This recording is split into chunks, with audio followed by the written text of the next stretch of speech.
Pemirsa, dua pemuda yang tengah berkumpul menunggu waktu sahur di Kota Medan, Minggu dini hari, diserang sekelompok geng motor.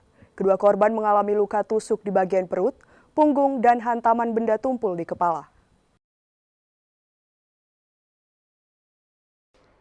Zulkifli 20 tahun dan Harun 20 tahun warga Medan terbaring tak berdaya usai menjadi korban keganasan geng motor di Jalan Komodor Laut Yosudarso, Simpang Seruai, Kelurahan Pekan Labuhan, Kecamatan Medan Labuhan, Kota Medan. Keduanya yang tengah menunggu waktu sahur tiba-tiba diserang sekelompok geng motor yang datang dari arah Medan menuju Pelabuhan Belawan. Korban Zulfikri mengalami luka bacokan di bagian punggung sebanyak 1 kali, tusukan di perut 2 kali, dan tebasan senjata tajam sebanyak 1 kali di telapak tangan kiri hingga dirawat intensif di Rumah Sakit Delima Medan. Sementara Harun mengalami bocor di bagian kepala kiri dan kanan karena hantaman benda tumpul. Awal kejadian tadi seperti apa, Pak? Saya dapat laporan dari warga di depan Puskesmas Pekan Labuhan. Informasi bahwasanya ada anak-anak kumpul-kumpul mengejar lah. Katanya ada korban dibegal oleh geng motor ke arah Belawan. Jadi mereka menyetop setiap warga yang lewat sepintas jalan Yosudarso.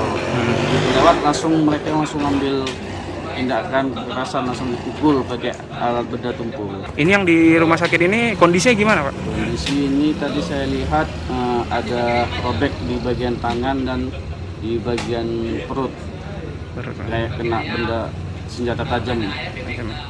Kedua korban dirawat intensif di rumah sakit dan klinik terdekat. Sementara itu, petugas Polsek Medan Labuhan, Babinsa, dan Kepala Lingkungan setempat masih berjaga di lokasi rawan geng motor. Aksi geng motor kembali mengganas selama 1 bulan terakhir di kawasan pesisir Kota Medan.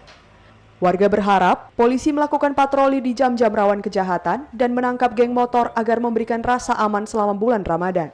Dari Medan, Yuda Bahar, iNews melaporkan. Pemirsa, Kepolisian Daerah Sumatera Utara resmi menahan 8 orang tersangka kasus kerangkeng manusia di rumah Bupati Langkat nonaktif terbit rencana perangin angin Jumat siang. Sementara tersangka Bupati Langkat nonaktif terbit rencana perangin angin ditahan di sel tahanan di Gedung Komisi Pemberantasan Korupsi atau KPK. Bagi kami memberikan suntikan booster kepada para saksi korban. Karena para saksi korban 8 tersangka kasus kerangkeng manusia masing-masing HS, IS, TS, RG, JS, SP, HG, dan DP. Kedelapannya resmi ditahan penyidik Direktorat Reserse Kriminal Umum Kepolisian Daerah Sumatera Utara. Sementara Bupati Langkat nonaktif TRP ditahan terlebih dahulu kasus korupsi di gedung KPK di Jakarta. Penetapan penahanan 8 tersangka usai penyidik melakukan gelar perkara dan rapat koordinasi dengan pihak Kompolnas, Komnas HAM, dan LPSK. Di hadapan petugas, tersangka DPA anak Bupati Langkat nonaktif TRP mengakui perbuatannya melakukan penganiayaan terhadap korban penghuni kerangkeng. Kapolda Sumatera Utara Irjen Pol RZ Pancaputra Simanjuntak mengatakan terhitung sejak Kamis malam, 8 orang ditetapkan sebagai tersangka tindak penganiayaan hingga meninggal dunia. Terkait pidana perdagangan orang, telah dilakukan penahanan di Rutan Polda Sumut selama 20 hari ke depan.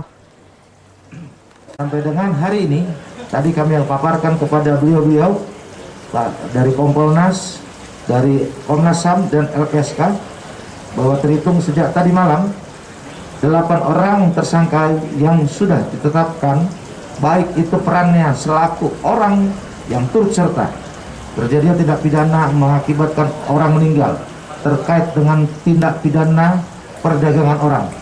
Itu sejak terhitung tadi malam penyidik sudah menetapkan dan melakukan setelah melaksanakan gelar perkara, melaksanakan penahanan kepada 8 orang tersebut di Rutan Polda Sumatera Utara selama 20 hari ke depan. Kedelapan tersangka dijerat pasal 2, pasal 7, pasal 10 Undang-Undang Nomor 21 Tahun 2007 tentang pemberantasan tindak pidana perdagangan orang dan pasal 333, pasal 351, pasal 352, dan pasal 353 KUH Pidana tentang penganiayaan yang mengakibatkan korban meninggal dunia dengan ancaman hukumannya di atas 5 tahun penjara. Dari Medan, Aminur Rashid, iNews melaporkan.